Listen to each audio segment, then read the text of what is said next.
Hi, I'm Katie, and this is episode 43 of Ornamentations, which will have a variety of fun topics today. I have my haul from Market to share. I pre-ordered from the attic, and that came in this weekend.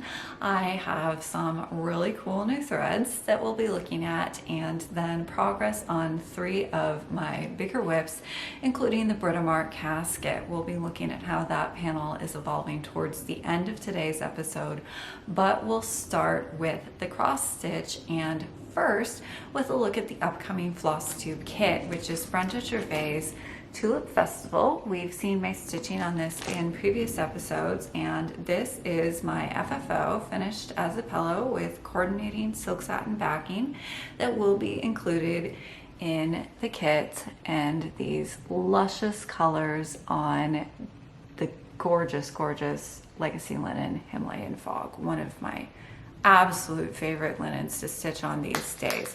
I am really excited to announce that the kit is ahead of schedule. The materials are in, and I've been busily kitting them for you all.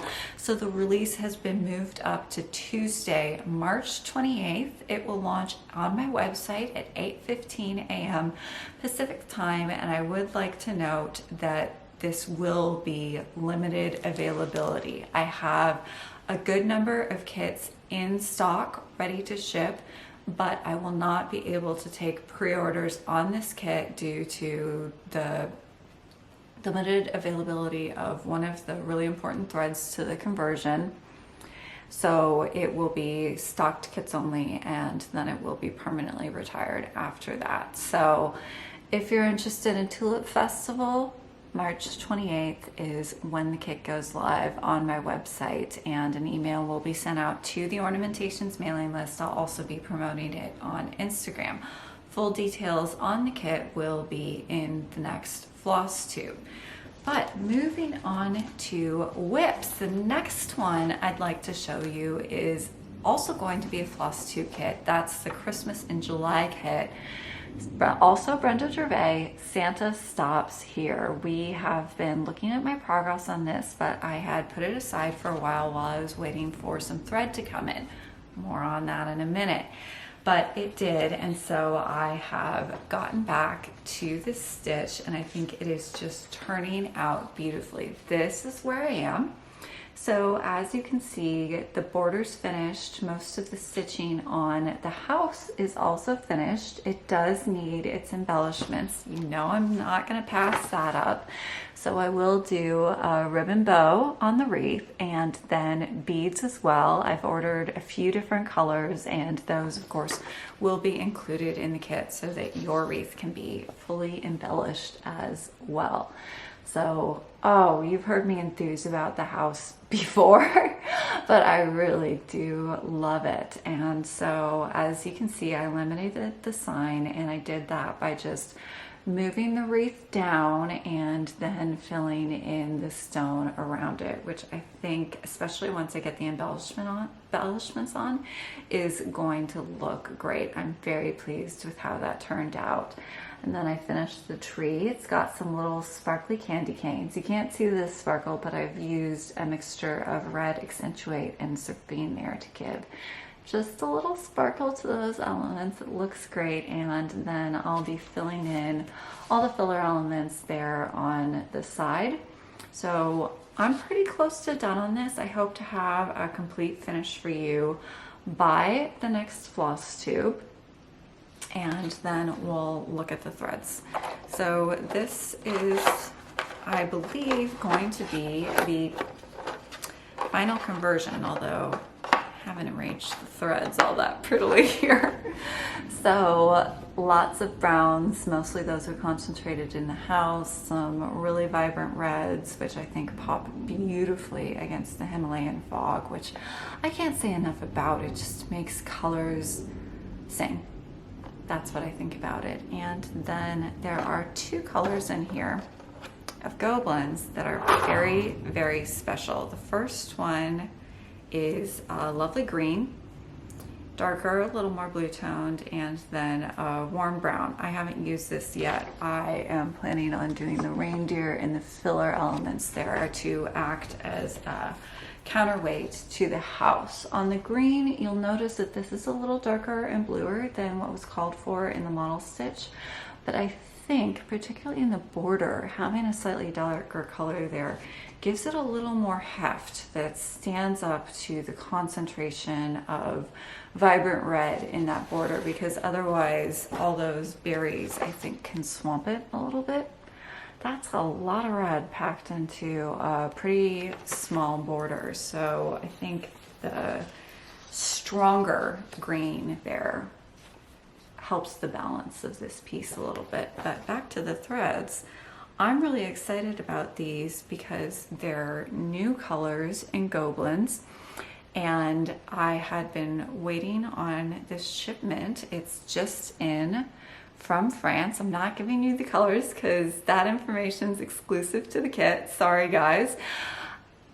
These are very special to me because they, as well as some other new colors, Gobelins, were commissioned by me for use in the Flosstube kits and some of my upcoming class pieces, which is really exciting. You know how much I love silk and how much I love color. So being able to pick shades and actually have them made in my favorite silk to stitch in is just, it's beyond a dream. I never would have dreamed that this is possible, and it's been made possible by your support. So I can't thank you enough. It is doing amazing things in terms of materials and making more beautiful threads available for us to stitch with. There are 2 new Gobelins that I commissioned also in Tulip Festival. So this lighter brown here, and then the green. Surprise, surprise, Katie commissions threads and half of them are green.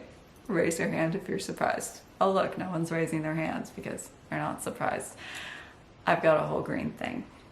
So I'm really, really excited to stitch with some of the beautiful new colors that are now available. I'll be sharing more of them as they come in. As I said, the shipment's just in from France, and this is a really exciting project for me, and I'm very excited to share how I use the new colors with you as we move forward, especially on some of the class pieces that are coming up, because I've been working on those as well. But one more look at the current state of Santa Stops here before we move on to the next WIP. So as I said, I'm hoping to have a finish for the next episode, and then I will pin mount and send this thing off for framing. I think this is really best viewed flat. It's not too big for a pillow, but something about that strong border just makes me picture this in a frame for Christmas decorations. So that's Santa Stops here.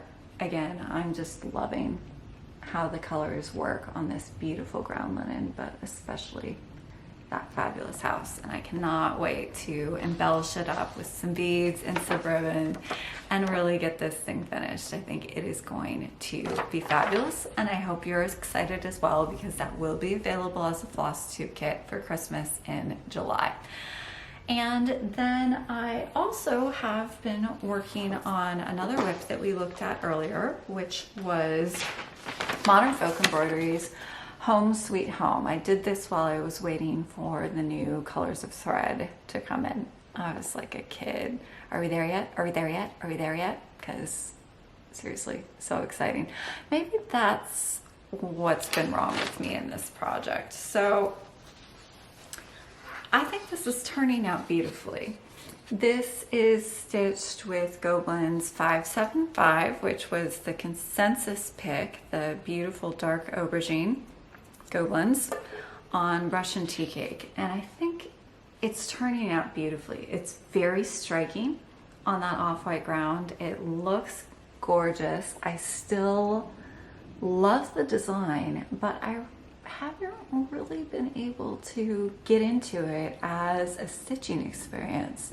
I'm more plugging along than really feeling the design, you know, when you're just being pulled along and you can't wait to take the next stitch and it's so hard to put your needle down. That's usually what stitching is like for me because I love stitching so much. This has been a different experience and I can't really say why because I love the design, I love the materials. I'm not having any problems working the materials. I just haven't felt that same, I guess, excitement when I'm stitching. Does that ever happen to you guys, that you don't really feel a project that you should? Because I should. I like this, I like the materials, I like the colors, I like the design. But this project just hasn't grabbed me in the way that I expected it would. And of course that might have been just the are we there yet excitement of waiting for new colors, and I will calm down and get a grip now that they're here and I can finish my stitching with them. But that's Modern Folk Embroidery's Home Sweet Home, which is my other cross stitch whip, although I will be having a new start before I finish this one. More in a moment, but more on that in a moment. But I do hope to keep working on this because, again, I love the design. I know I'm gonna love the finish. I don't know what's wrong with me in the interim. Something is.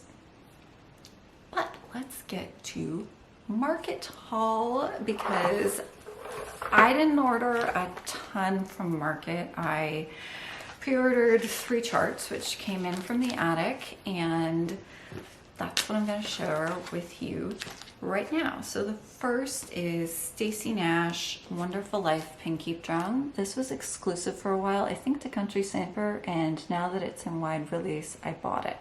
So if you have been watching my channel for a while, you might remember Artful Offerings Cranberry Christmas, which I tried to make into a drum. And I was actually inspired by the display of this piece. I loved the drum on the little, I think it's actually a candle stand and not a cake stand, and then the greenery. I thought that was a great holiday display, and Cranberry Christmas wasn't quite the right piece for that. It didn't have the right proportions. If you go back to episode 17, you can see my drum that actually looked more like a roll of towels, paper towels. So I took that apart, I made it into a pillow, and then when this became available, I decided, you know, why not just buy the drum pattern and do that? So that's what I'm going to do instead. I am going to stitch this on Himalayan Fog because I'm obsessed, and I think I'll probably change the color of the house to better coordinate with the gray. I also really love the border at the top. I think that's beautiful. And I've got a vintage silk velvet that I think will be perfect for the top. So Wonderful Life Pinkeep drum. This is not immediate radar, but I definitely want to have this done in time for next Christmas. So you'll see me stitching that maybe for Christmas in July, since I have finished my Christmas in July piece in March. So I need to have my own Christmas in July. And then I also ordered the little booklet from the Primitive Hare, Hare Seasons Winter, which, since I only wanted one pattern out of this, was a little steep for the price, but I did really want the one pattern, which was this great deer here. I really love deer on samplers, especially red deer. So you see them on Dutch samplers sometimes. There's the red deer sampler. I don't know why I love stitched deer so much. It's actually kind of weird. Deer are my mother's mortal enemy, actually. So she's a very devoted rose gardener. The deer eat her roses and her other flowers, so she's been fencing things off, putting netting over them. She's been in a decades-long war with the deer. And here I am buying deer patterns. It's a little weird. But I think this one's great. I would love to stitch it in red Gobelins and then pair it with some other deer elements from other patterns that I have. When I get to that, we'll do a little chart parade because, ooh, I don't know, stitched deer, I love them.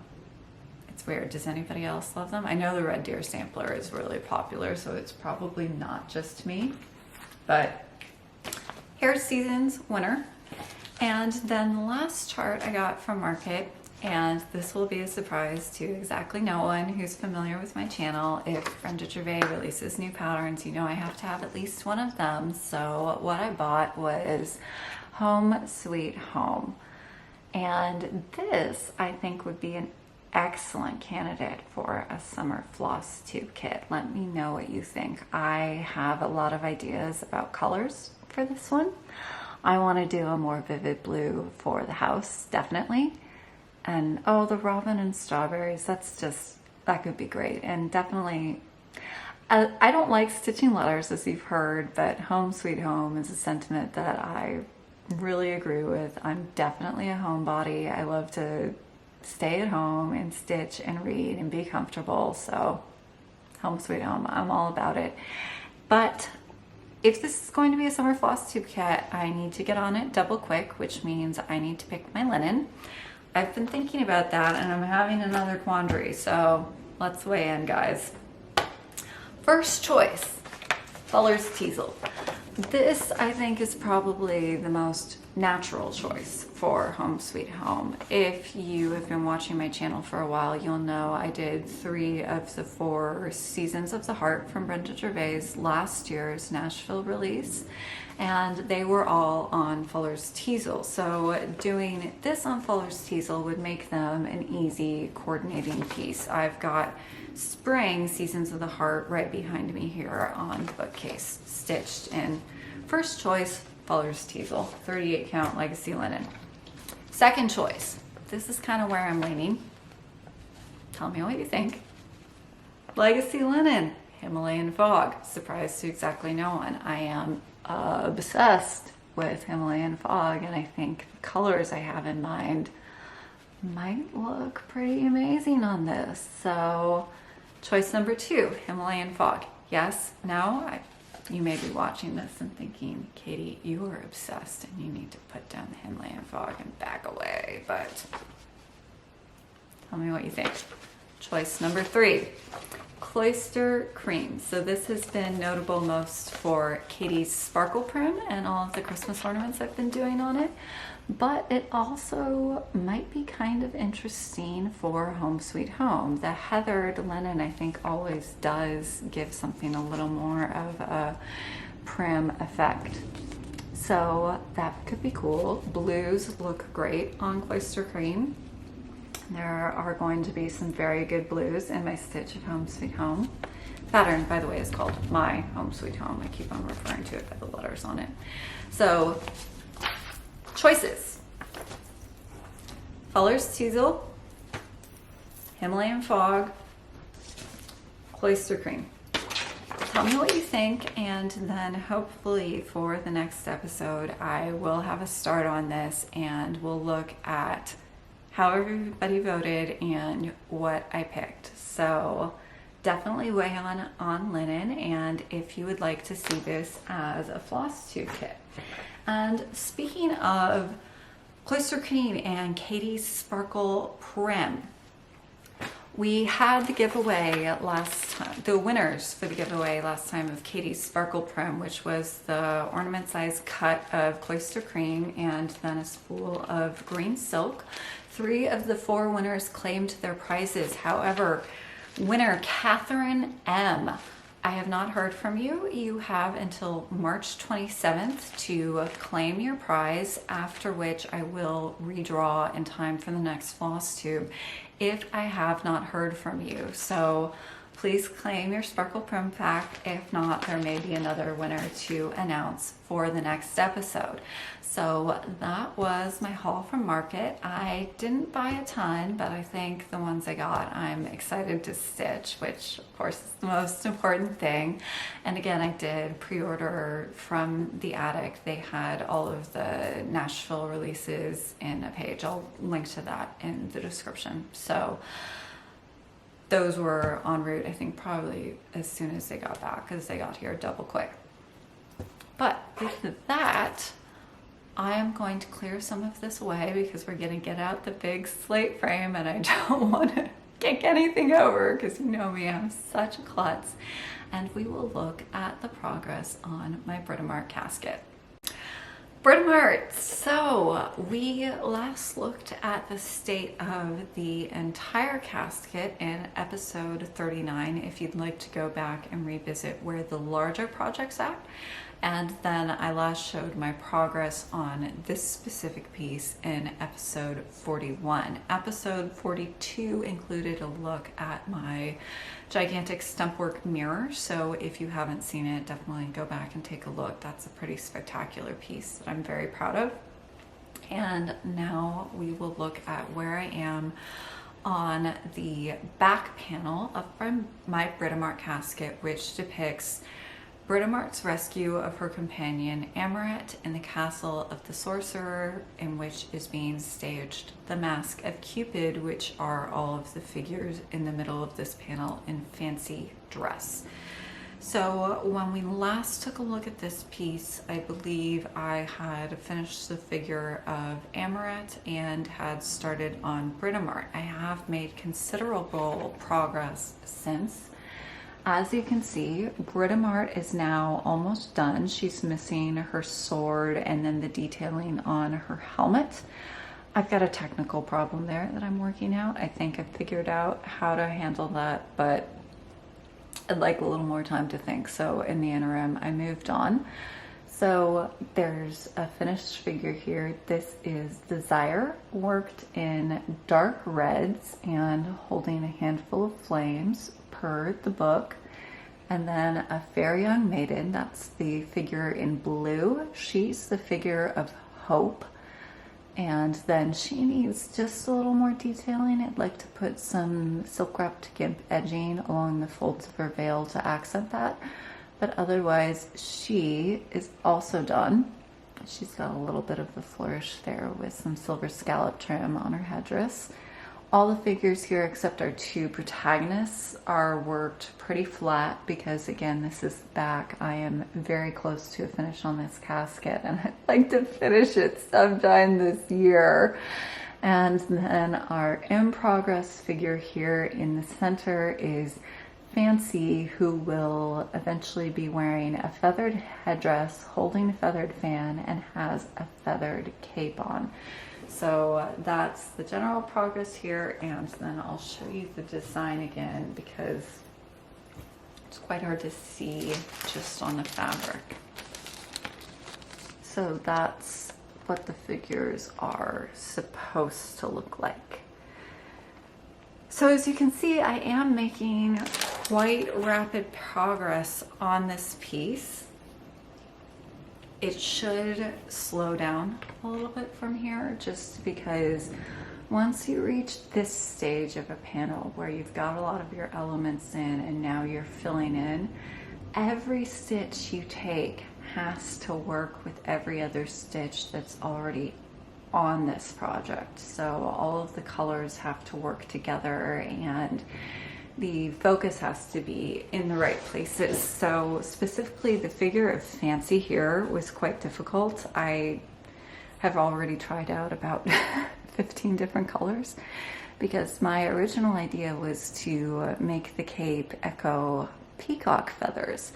And there are some really wonderful peacock blues in the line, which were my first choice. However, if you think about what bright, vibrant peacock blues would look here right in the dead center of the panel, it would draw all of the visual attention here, when actually it's supposed to be here and here on our heroine and the BFF that she's rescuing, Amoret. So you do need the center figures to kind of recede into the background just a little so as not to take all of the attention away from them. It's an interesting design and composition question, actually. How do you do that? So that's one reason why I've gone for darker colors there to kind of push them into the background a little more. And then the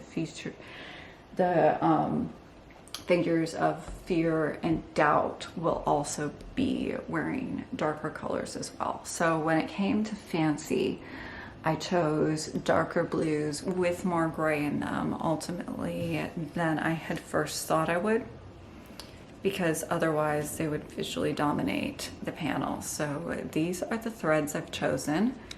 the Paris here is going to be the underlying dress. The perlé is going to be the overlying feather cape, and then the oval will be the feathers. So it makes for a nice gradation. Not quite peacock colored, which I'm still a little sad about. However, the overall design of the panel had to come first, as disappointing as that was. So as you can see, I'm almost done with the underlying dress, and then we'll move to the feathered cape. So I'll do all the silk stitching first, and then my idea was to pick out the kind of vague design of the feathers with metal thread over the silk stitching to kind of give the impression of feathers without getting too literal. And then he'll get his wild headdress, which again you can see there. Should be fun. There are some technical problems with making sure that all of those elements that overlap the drapes, so again, Britomart's own feathered helmet and then the feathers on Fancy actually pop out over those drapes, which are worked in a thick thread. So making sure that the thread that I use over it doesn't sink in to the background drapes does present a challenge. I think I've solved it, but I don't actually know until I've stitched it. What works in my head and what works in practice are frequently two very different things. So yeah, it is turning out quite well. As I mentioned, the figures are quite flat, which allows you to appreciate the shine of the silks, I think, as well as keeping this manageable from a time perspective. I have worked in some needle lace, so I've worked needle lace flat for Hope's veil, cascading down over her dress. And then Britomart, of course, got quite a lot of needle lace as a main character. So she's got her armor worked in gilt silk twist, and then her kind of armor skirty thing also in needle lace, and then her breastplate is just in filament silk for pure shine.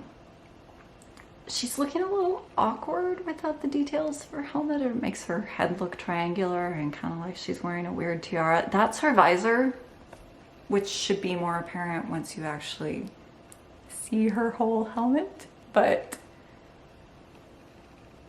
it's turning out. And ooh, starting to look like a panel. I can see the finish line. It's not quite there yet, but I am really hoping to be able to push forward with this towards a finish, because it would just be amazing to have this project finished. As we've discussed before, I first did the designs for this back in 2015.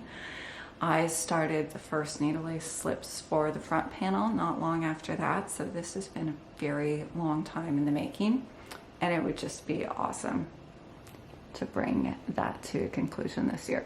So we will continue looking at the progress on my Britomart panel as it comes. I think it may slow down just given the design problem of making sure that all the colors and stitches for the remaining figures are in balance with everything else. But I'm hopeful that we'll see it again. Fingers crossed that we do see it again quite soon. But that does bring me to the end of today's episode. So next time, what's on deck? The coming of spring is what's on deck. Spring is coming to Northern California. We're in the middle of another atmospheric river here right now. You may have heard the planes flying a bit low during this episode. They are doing that because visibility is low. But I can see the first signs of spring. So right outside this window is a really beautiful Japanese maple that I grew from a sapling. It's now getting quite large, and in spring it puts out leaves that are this spectacular pinky red, and it's just starting to put out its first little shoots that will become leaves before much longer. So spring is on the way, and spring will be on the way in my stitching as well in the next episode. So we'll be looking at projects old that signify spring and new projects that also show the coming of spring. And then of course we will have the release of the Tulip Festival kit, which again will be on the 28th of March at 8:15 Pacific.